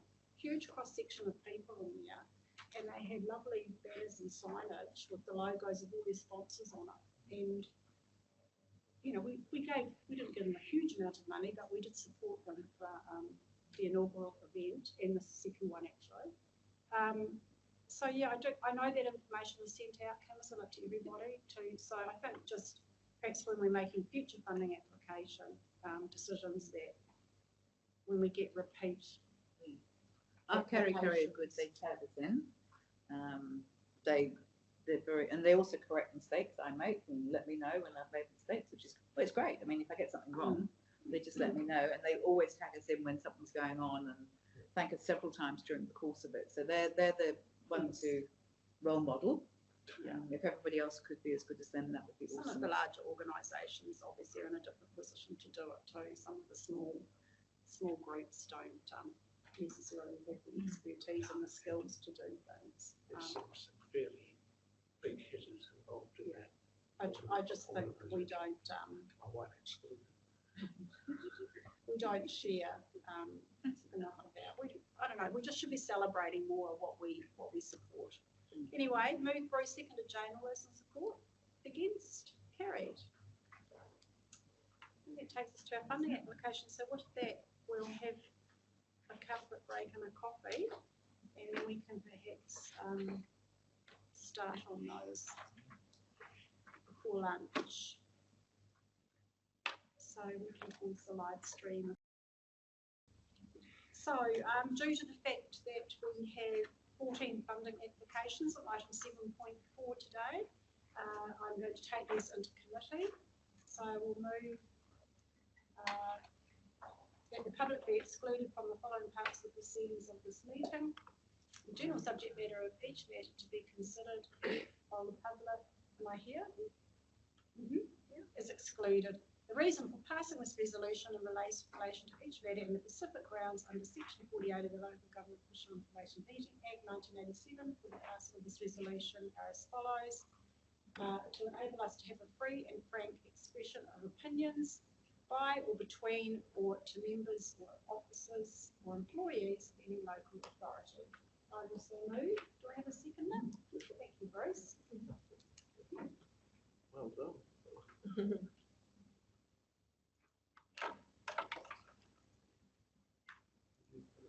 All those in support?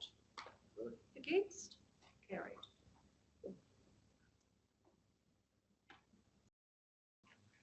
So now we've had a great discussion, deliberations around the groups that we're going to fund, the 14 applications that we have in our agenda today, item 7.4, and I will just go through them one by one.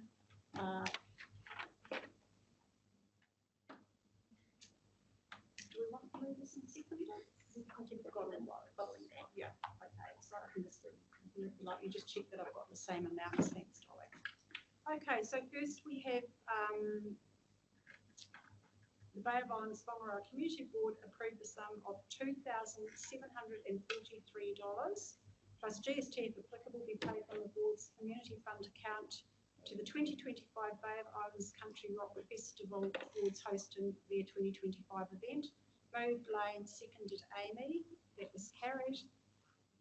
The next application B is that the board approved the sum of $5,750 from the community fund account to the Friends of Northland Dance for cost towards running Welcome to the Circus. Moved Jane, seconded Amy. C, we have that the board approved $7,840 we paid from the board's community fund account to the Kitty Kitty Business Association, cost towards Main Street hanging baskets. Moved Belinda, seconded Lane. D, we have approved the sum of $5,000 be paid from the community fund account to Northern Dance Academy for cost towards running the show and liven. Moved Amy, seconded Belinda, and we have Jane abstaining and Bruce against. That was carried. Then we had E, the sum of, approved the sum of $7,310 be paid from the board's community fund account to Farmwell Holdings Limited for cost towards installing shade sails at the Opua Playground. We have a request. Moved Jane, seconded Lane. We have also requested in that recommendation that staff investigate funding this project through the Bay of Islands Community Board Town Beautification budget before being paid from our community fund account. Moving on to F, we have the sum of $5,000 from the community grant fund account to, oh no, we've let that lie on the table, sorry. So SMC events towards running the Kids Triathlon at Waitangi next May has been let lie on the table. Move myself second lane, so that will come back to our December meeting. Moving on to G, we have the sum of $18,973 be paid from the Community Fund account to the Te Tii o Māori Reserve Waitangi Marae for cost towards electrical replacement at the marae. It was moved myself, seconded Jane. Against was Bruce and Lane, so that was approved. Next we have the amount of $6,150 be paid from the Community Fund account to the Tuna Centre for cost towards hosting the harmonic resonators and Kapahaka community classes. Moved Bruce, seconded myself, and that was carried. Approved the sum of $5,000 be paid from, sorry, this is be paid from the board's community fund account to Kawakawa Business Association for cost towards Kawakawa Christmas 2024 event. Moved Bruce, seconded Jane. Jay, we have another Christmas event, $5,000 from the community fund to Bay of Islands Budgeting Services for cost towards hosting Muriwa Christmas 2024 event. Moved Bruce, seconded Lane. Another Christmas event, $5,000 be paid from the board's community fund account to Te Runanga o Whangaroa for cost towards hosting the 2024 Kaio Christmas event. Moved Lane, seconded Amy. L, we have another Christmas event, $5,000 from the community fund to our Kitty for cost towards hosting the 2024 Kitty Christmas event. Moved Bruce, seconded Amy. And we also approved $5,000 be paid from the community fund to the Bay of Islands Walkway Trust towards hosting a 2024 Russell Christmas event. Moved Lane, seconded Jane. And finally, we have the approval of $2,000 from the community fund to Paihia Christian Community Church for cost towards hosting the Carols on the Green in Paihia. Moved myself, seconded Amy. So all those in support of receiving those supporting funding decisions, against, and they are all carried. So congratulations to all those who applied to us today for your success in your community events and functions. So we're moving on to item 7.5 on page 169 of your agenda.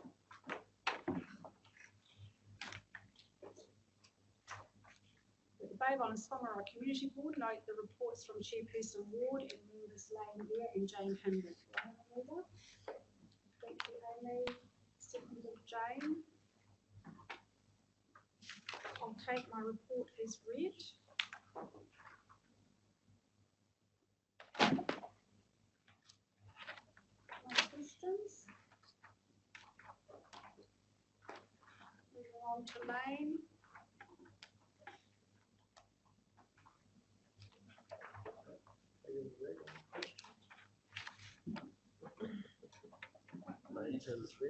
The old Christmas tree. Good idea. You sound quite grumpy. Huh? You sound quite grumpy. No, that's just normal. Oh, grumpy, yeah. Yeah, yeah. So, yeah, there you sound quite grumpy. Under what other? A couple of them. Other issues is pretty grumpy, and the Christmas tree is pretty grumpy. Well, I just. Yeah, no, I agree with you. Yeah, I agree with you.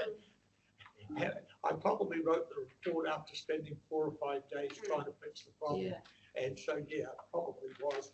And part of that was that I couldn't get hold of the people I normally got hold of because they're gone. And, you know, so, yes. You know, that, What is your other issues? yeah. Yes. Yeah.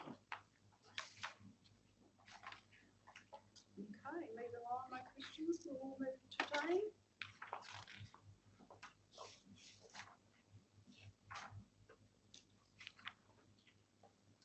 I'm not sure if your RFS list is getting shorter, but I think it is. Nothing's happening. I mean, it's just nothing's happening, so it just stays the same. Is it just a smaller type? Yeah.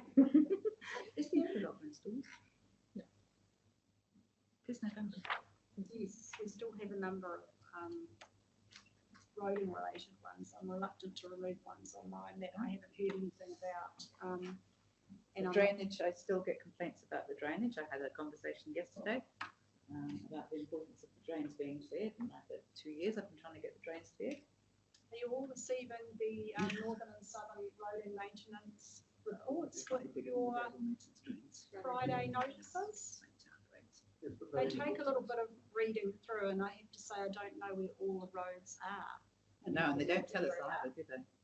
And I have asked that question, but it's all, yeah, and that would be good, but it's all in the too hard basket, and I can imagine there's just so many roads that work is getting done, and the reports, I have to say, and that those reports coming out with the Friday notices, Asia, are great, because everybody, I don't know where all the roads are, but like Roddy will know his rural back roads, you'll know your rural back roads, and at least we can see what's being done in our area and what's coming up. The schedule of works coming up is also invaluable. It's very misleading. I mean, I know my road because I look to see it all the time, and they put down that they're doing wood tables, which is a load of rubbish. They do 20 metres maybe, and then they drive down the road and do another 20 metres K down the road.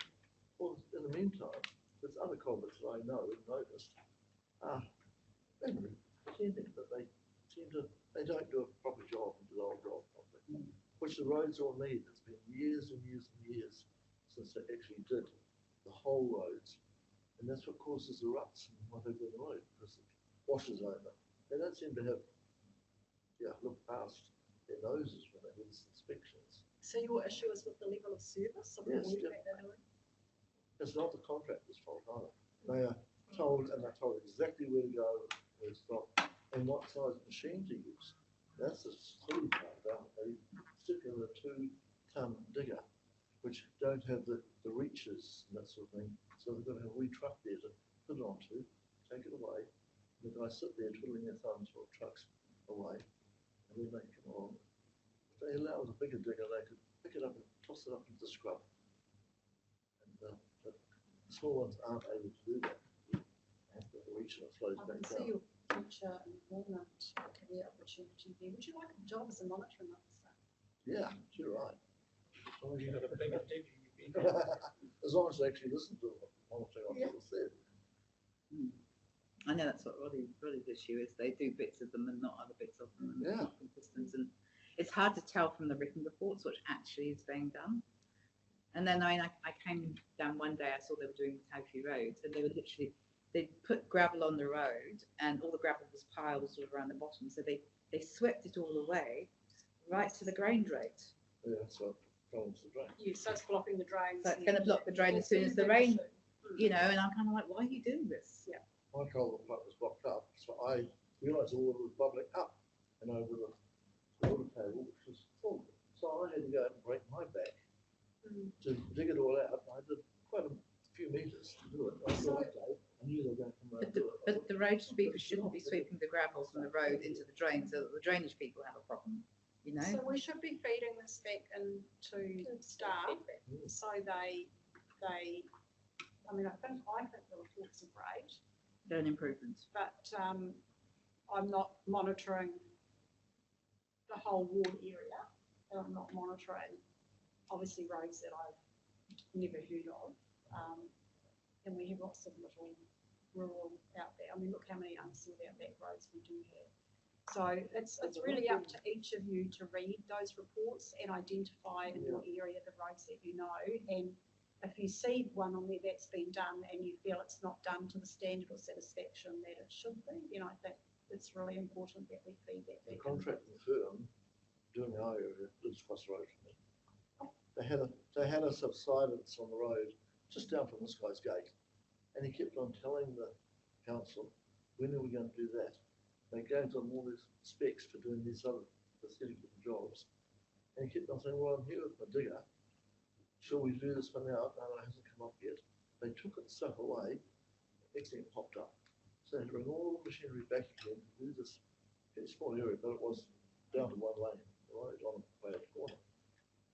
Just inefficiencies that the council could be tidying up. It cost the council to do it. Okay. So it's not. But important to give your feedback and you know, especially constructive criticism, because I think that it's really important with these contracts. I'll get the rates of that one from them and put that one on my next report. Okay. Anything else in Jane? Any questions for Jane? I'm just up to my armpits for placemaking.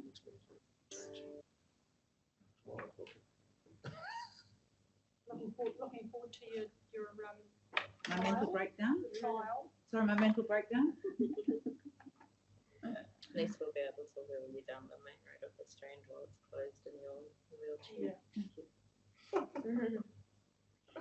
We'll get you up for the opening no matter what. Or the closing. So you have a bit of a walk to wheel yourself down there. Okay, so we have members' reports moved. Amy, second. Against carried. Now finally, we have item 8.1 that the Bay of Islands-Whangaroa Community Board received the Bay of Islands-Whangaroa Community Living Open Resolution. I'll move. James seconded. Who wants to add a resolution? I would love to add a resolution, Madam Chair. Okay. Let me think how to frame it. So could we ask that the board request staff to prepare a paper on the funding of the Turner Centre and the way, how do we put it? On the funding of the Turner Centre? Yeah, thank you. And through the chair, is it all right if we do a workshop with the community board on the funding? No. for the Turner Centre? Well, no, we want the council to explain to the community board how it's funded. And to the community board would be fine.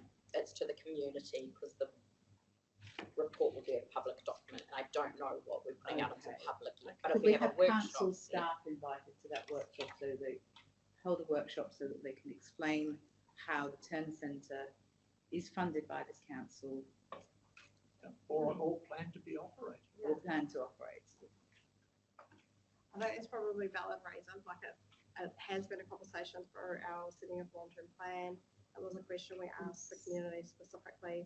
I don't think there's a harm in putting it in a public arena, but it might just be that we provide the information to you and then formulate a public response. So Yeah. it might come to you as a So public. we do a workshop first and then there's Paper or a briefing paper, but I think if you ask for the information.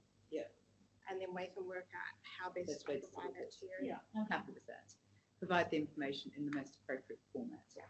And we'll put there too that you've invited Councillor Cupper to come and speak around his involvement at the Turner Centre Trust as a council appointed member.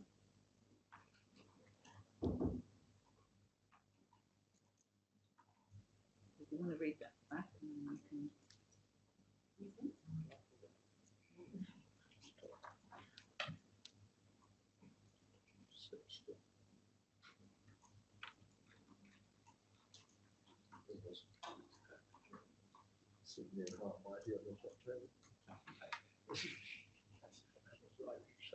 You're only saying that because you listen to the next step.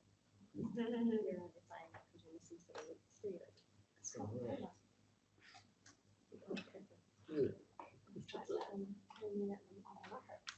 Yeah, that's right.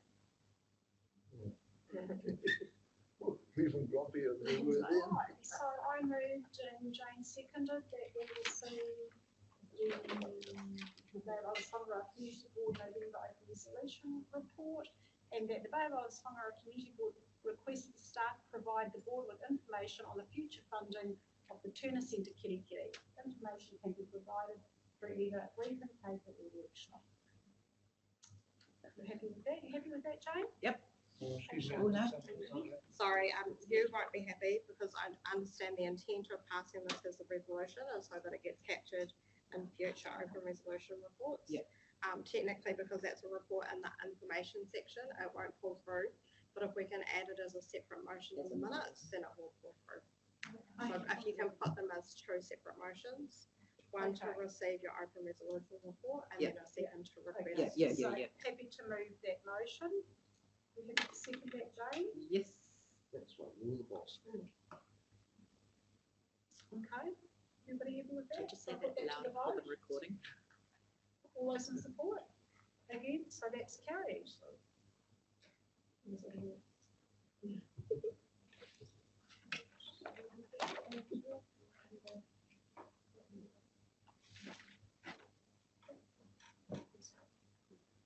Okay, great. Okay, so with that concludes the formal business of our meeting for today. And I will ask Member Jane Hindle, would you like to close us for the code please? Ka mea ni oi tātou. Kia tau, kia tātou katoa, ko te atapai o te tātou areki, a ihu kraki. Me te arawa o te atua, me una whiwhinga tahitanga, me te wairua tapu, aki, aki, aki, amene.